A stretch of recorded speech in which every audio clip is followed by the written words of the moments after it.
Newly discovered co-orbital objects could be extraterrestrial probes watching us. Steve McCamley on Collective Spark reports, are we alone in the universe? It's one of the most important questions of our time, a question whose answer has huge implications for the human race and truly leaves no aspect of humanity untouched. The general scientific consensus within the mainstream world is that no, we are clearly not alone, and there's definitely not only life but intelligent life elsewhere in the universe, especially after the Department of Defense has come out confirming that the USS Nimitz UFO encounter is really UFOs.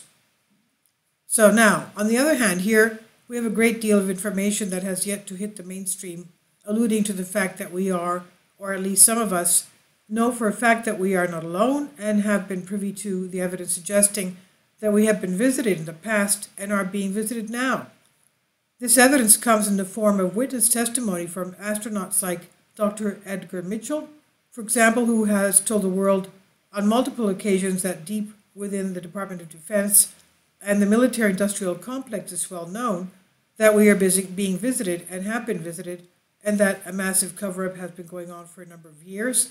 Dr. Brian O'Leary is another great example of an astronaut who has spoken out, and there have been multiple insider leaks as well as academicians and hundreds of high-ranking military personnel from around the world who have also said the same thing. You can see the video before this one where an ex-NASA scientist says that most space flights were followed by extraterrestrial UFOs.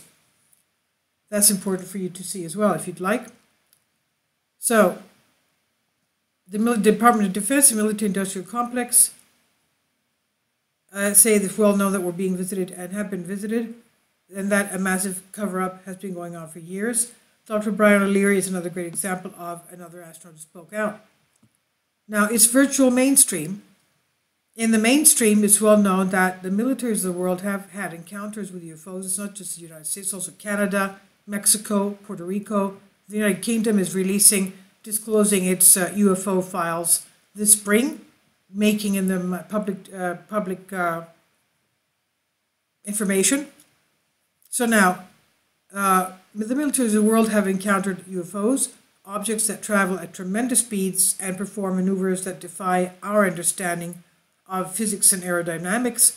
Christopher Mellon, who served 30 years in the federal government and was Deputy Assistant Defense Secretary for Intelligence from 1997 to 2002, and in Security Information Operations from 1998 to 99, published a highly credible Washington Post article that detailed a number of UFO encounters with the military, and this has been corroborated by millions of pages of declassified documents, electro-optical data, and more for decades.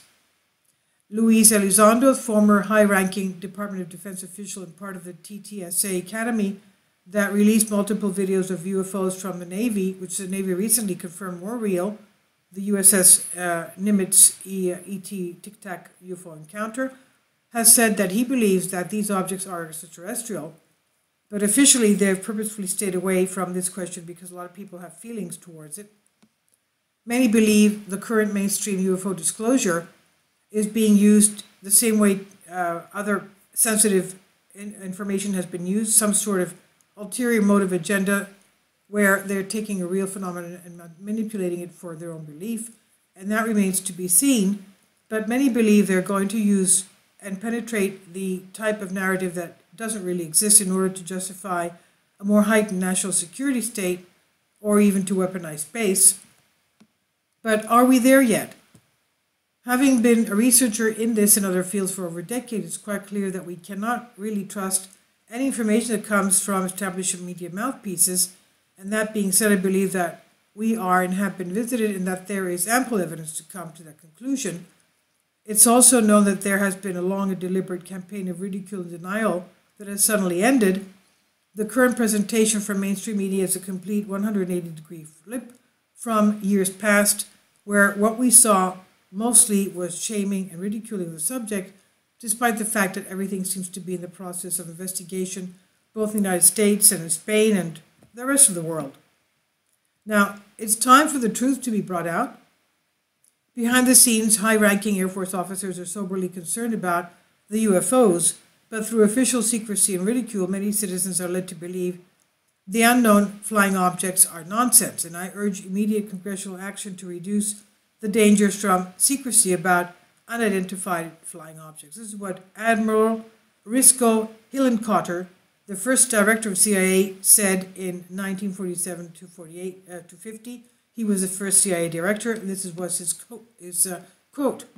Now, apart from all of the information here, you can go to indigenous lore, ancient Greek lore, ancient Native American lore, and much more, in ancient India, ancient China, detailed stories of beings from other worlds visiting us. For example, the star people of the Native American Indians were called Anu, the Friends. They were the star people that wore white, and they came and gave law and culture to the Native American Indians. And when they left, the Native Americans felt that they were very saddened by the departure of these people because they were well beloved. Now, quote, "My people tell of star people who came to us many generations ago. The star people brought spiritual teachings and stories and maps of the cosmos, and they offered these freely. They were kind, loving, and set a great example. And when they left us, my people say there was a loneliness like no other," end quote. And there are many such stories. The truth at the end of the day is that, quote, "there is a serious possibility that we're being visited and have been visited for many years by people from outer space and from other civilizations." This is what Lord Admiral Hill Norton, former Chief of Defense Staff, 5-star Admiral of the Royal Navy, Chairman of the NATO Military Committee, says. And again, is any of this proof of extraterrestrial presence? No, it isn't, but we have a proof of a strong UFO presence via radar tracking, videos, and public disclosure. As Dr. Brian O'Leary says, there is a lot of evidence to suggest that, quote, "we are being contacted, that civilizations have been visiting us for a very long time." And I'll leave a link below you. You can read the rest of the article, which is quite long and detailed. But I also want to tell you what Manly P. Hall says concerning his tying this with the Atlanteans and the Emerald Tablets. The Atlanteans, we know, and for example, the Sumerian kinglets. The Sumerian kings used to live for thousands of years. And these were people from the pre-flood eras.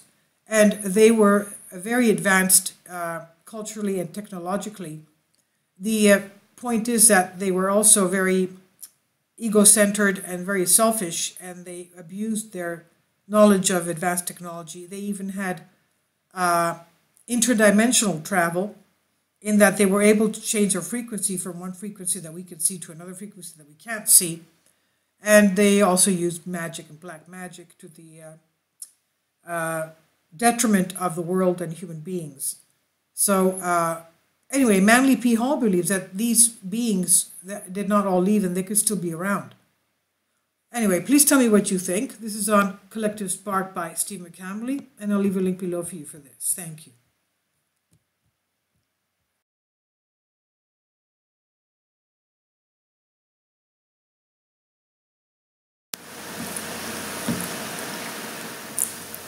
If you'd like to join me on my Patreon account, you will hear content not covered by mainstream media.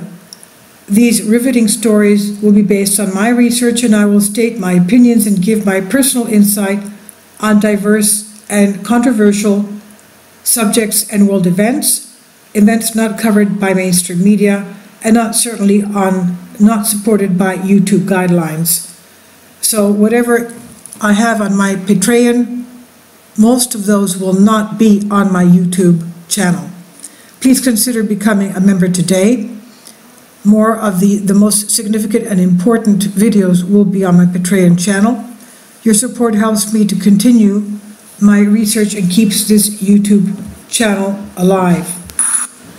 And we depend on your support, your generous charity, because we help economically challenged families here in Athens, Greece, in Kapota, and we also help the young generation with university tuition and the community around our church. Thank you.